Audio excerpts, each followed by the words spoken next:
Good morning po mga ka-boneless. Tayo po ay punta po ngayon sa playa.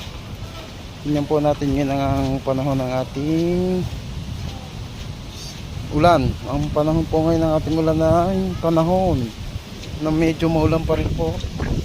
Sa ngayon papakita ko po sa inyo ang ating pong dagat mga ka-boneless.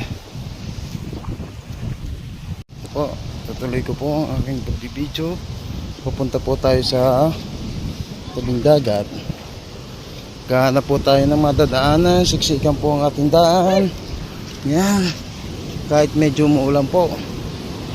Yan po. Yan, si Kuya Tony po yan. Yan po ang dakilang binata ngayon. At si Tagani po, ang binatang binata. Yan, yan po ang lakas natin. Yan, ngayon po ay abagat. Yan po ang ating lakas ng alon. Kung titingnan nyo po, parang kalam nyo, mahina lang yan. Pero napakalalaki po ng alon yan. Yan po, ang alon po. Ano, yan po oh.